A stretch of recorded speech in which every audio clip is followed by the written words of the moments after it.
જ્યાં થોડો ઘણો ઘટાડો વધતો દેખાઈ રહ્યો છે. એમ શરૂઆતમાં આપણે ચર્ચા પણ કરી મેટલ સ્ટોક્સ પર. ટાટા સ્ટીલ, JSW સ્ટીલ જેવા કાઉન્ટર તો ખાસ કરીને નીચે છે જ, પરંતુ આ ઉપરાંત તમને જે અન્ય કાઉન્ટર્સ છે, હિન્દુસ્તાન ઝિંક છે કે હિન્દુસ્તાન કોપર છે, આ બધામાં પણ એક સારો એવો ઘટાડો આજના દિવસમાં આવતો દેખાઈ રહ્યો છે.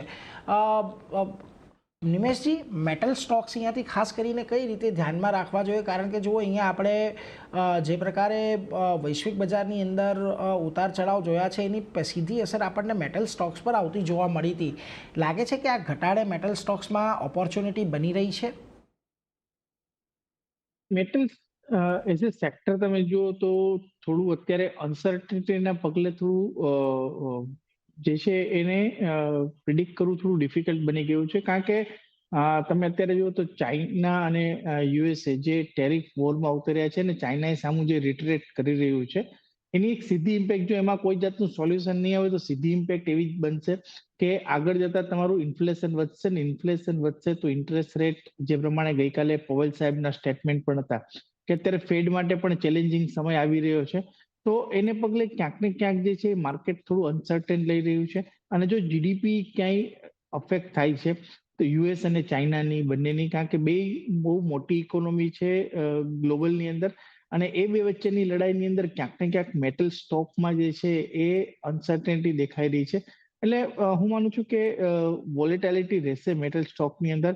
અને as a investment point of વ્યૂથી ક્યાંક ને ક્યાંક અત્યારે અનસર્ટેનિટીના પગલે મારી સલાહ રહેશે કે બને તો મેટલ સ્ટોક અને સેક્ટરને ઇન્વેસ્ટમેન્ટ પોઈન્ટ ઓફ વ્યૂથી દૂર રહેવું જોઈએ. તમે ટ્રેડિંગ પોઈન્ટ ઓફ વ્યૂથી ક્યાંય તમને ટ્રેન્ડ રિવર્સલ દેખાય છે શોર્ટ ટર્મ 2-3 દિવસ માટે, કે પોઝિશનલ ટ્રેડ તમે વિથ સ્ટ્રિક્ટ સ્ટોપ લોસ એક નાનકડી એમાઉન્ટનું કરી શકો છો.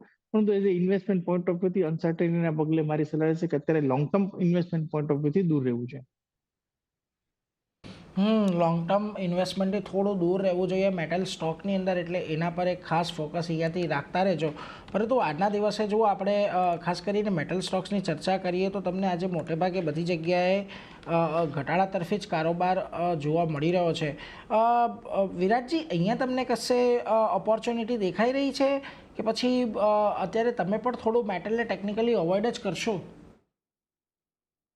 આખો મેટલ સેક્ટરમાં કરેક્શન આવતું જોવા મળી રહ્યું છે. એ રીતે લાગી રહ્યું છે કે અહીંયાથી થોડું વેટ એન્ડ વોચ કરીને ચાલવાની સલાહ રહેશે, કારણ કે ઓલમોસ્ટ બધા જ કાઉન્ટર્સ તમે જુઓ તો એ હાયર એન્ડથી સારું એવું પ્રેશર બિલ્ડ થતું જોવા મળ્યું એમાં, અને બધા જ કાઉન્ટર અત્યારે ઘણા લો આસપાસ સ્ટેટ થતા જોવા મળી રહ્યા છે.